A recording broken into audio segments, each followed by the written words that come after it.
The ultimate master of زہراڈس۔ چوتھی قسط۔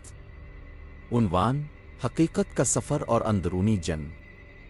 زارا کی بے چینی۔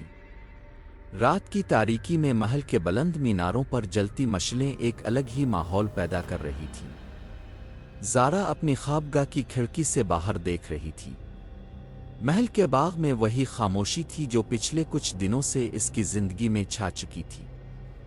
اس کے دماغ میں بار بار ایک ہی سوال گردش کر رہا تھا: ریحان کہاں گیا؟ اور کیوں؟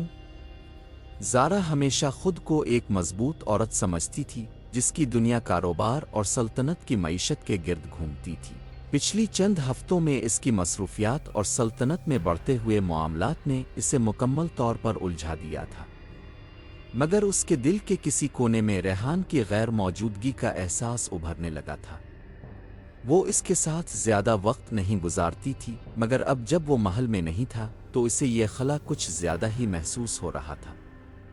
ریحان کی تلاش۔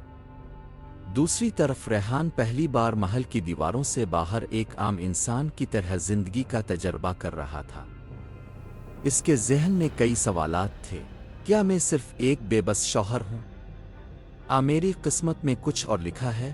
اس نے اپنے ارد گرد موجود لوگوں کو دیکھا جو ایک عام زندگی گزار رہے تھے، جن کے لیے ہر دن بقا کی جنگ تھی۔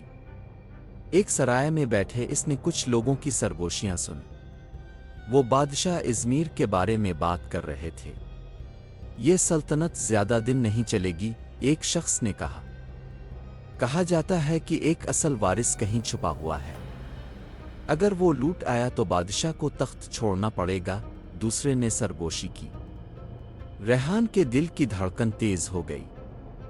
اسے یاد آیا کہ پچھلی بار جب وہ سلطنت کے باہر نکلا تھا تب بھی اسے ایسے ہی سرگوشیاں سننے کو ملی تھیں، لیکن اس بار وہ اپنی شناخت کے بارے میں زیادہ سنجیدہ تھا۔ وہ سوچ رہا تھا کہ اگر وہی اصل وارث ہے تو کیا اس کے لیے وقت آ چکا ہے کہ وہ اپنی سچائی کو قبول کرے؟ زارا کی آزمائش۔ محل میں زارا کو ایک اور بڑی مشکل کا سامنا تھا۔ اس کے کاروباری معاملات میں غیر متوقع رکاوٹیں آ رہی تھیں۔ ایک اہم معاہدہ آخری لمحے پر منسوخ کر دیا گیا۔ یہ کیسے ہو سکتا ہے؟ زارا نے غصے سے کہا۔ کوئی ہمارے خلاف کام کر رہا ہے۔ ہمیں فوراً اقدامات کرنے ہوں گے، اس کے منیجر نے کہا۔ زارا نے گہری سوچ میں سر ہلایا۔ اسے اندازہ ہو گیا تھا کہ کوئی نہ کوئی اس کے کاروبار کو تباہ کرنا چاہتا ہے، مگر کون؟ ریحان کا سامنا۔ ریحان کو معلوم ہو چکا تھا کہ سلطنت کے اندر بغاوت کی چنگاریاں بھڑک رہی ہیں۔ وہ ایک خفیہ مقام پر پہنچا جہاں چند لوگ بادشاہ کے خلاف سازش کر رہے تھے۔ یہ بادشاہت ظلم پر کھڑی ہے۔ اصل وارث لوٹ آیا تو سب کچھ بدل جائے گا، ایک شخص نے کہا۔ ریحان نے فیصلہ کر لیا کہ اسے مزید حقیقت جاننی ہوگی۔ زارا اور ریحان کا ٹکراؤ۔ ایک رات زارا بالکونی میں کھڑی تھی جب ریحان واپس آیا۔ تم کہاں تھے؟ زارا نے سخت لہجے میں پوچھا۔ ریحان نے گہری سانس لی۔ میں حقیقت تلاش کر رہا تھا، وہ حقیقت جو شاید تمہیں بھی جاننی چاہیے۔ زارا نے اس کی آنکھوں میں ایک نیا عزم دیکھا۔ شاید وقت آ چکا تھا کہ وہ بھی حقیقت کی تلاش شروع کرے۔ بادشاہ ازمیر کی پریشانی۔ دریں اثنا بادشاہ ازمیر اپنے شاہی دربار میں موجود تھا۔ پچھلی چند ہفتوں سے اسے سلطنت میں بڑھتی بے چینی کی خبریں موصول ہو رہی تھیں۔ اس کے درباری اور مشیران کئی بار انتباہ دے چکے تھے کہ سلطنت میں کچھ لوگ اس کے خلاف خفیہ طور پر کام کر رہے ہیں، مگر اب یہ افواہیں حقیقت کا روپ دھارنے لگی تھیں۔ بادشاہ نے گہری سوچ میں کہا، مجھے معلوم ہے کہ کچھ لوگ میرے خلاف سازش کر رہے ہیں، لیکن ابھی وقت نہیں آیا کہ ہم کھل کر کوئی قدم اٹھائیں۔ زارا کی کاروباری چال۔ زارا نے فیصلہ کیا کہ وہ خود اس مسئلے کا حل نکالے گی۔ اس نے اپنے کچھ بااعتماد تاجروں کو بلایا اور انہیں ہدایت دی کہ وہ بازار میں تحقیق کریں کہ آخر اس کے خلاف کون سازش کر رہا ہے۔ ہمیں ان لوگوں کو تلاش کرنا ہوگا جو ہمارے کاروبار کو نقصان پہنچانے کی کوشش کر رہے ہیں، زارا نے سخت لہجے میں کہا۔ ریحان کا نیا امتحان۔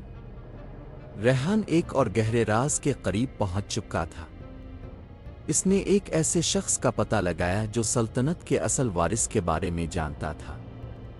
ایک پرانی کتاب میں اس نے کچھ ایسے شواہد دیکھے جو یہ ثابت کر سکتے تھے کہ بادشاہت کی بنیاد حقیقت پر نہیں بلکہ ایک بڑی چالاکی پر رکھی گئی تھی۔ محل میں نئی سازش۔ دریں اثنا کچھ وزراء نے بادشاہ کے خلاف خفیہ ملاقاتیں شروع کر دی تھیں۔ وہ سمجھتے تھے کہ ازمیر کی بادشاہت کمزور ہو رہی ہے اور انہیں ایک نیا حکمران چاہیے۔ ان میں سے کچھ لوگ زارا کے کاروبار پر بھی اثر انداز ہونے کی کوشش کر رہے تھے تاکہ اسے کمزور کیا جا سکے۔ ریحان کی آزمائش۔ اب وقت آ چکا تھا کہ ریحان اپنی شناخت اور مقصد کو سمجھ سکے۔ پچھلے کئی ہفتوں سے وہ خاموشی سے مختلف جگہوں پر جا کر معلومات اکٹھا کر رہا تھا۔ کچھ لوگ اسے ایک عام شخص سمجھ رہے تھے مگر کچھ نے اس کی حرکات پر نظر رکھنا شروع کر دیا تھا۔ اس نے فیصلہ کیا کہ اب اسے مزید محتاط ہونا پڑے گا کیونکہ اگر اس کی شناخت ظاہر ہو گئی تو وہ زارا اور سلطنت دونوں کے لیے خطرہ بن سکتا ہے۔ کیا زارا اور ریحان سلطنت کی اندرونی سازشوں کو بے نقاب کر سکیں گے؟ کیا بادشاہ ازمیر ان بغاوتوں کو روک پائے گا؟ جاننے کے لیے اگلی قسط دیکھیں۔ اس قسط میں بس اتنا ہی۔ اگر آپ ریحان کی کہانی سننا اور دیکھنا چاہتے ہیں تو چینل کو سبسکرائب کریں، ویڈیو کو لائک کریں اور کمنٹس میں اپنی رائے دیں۔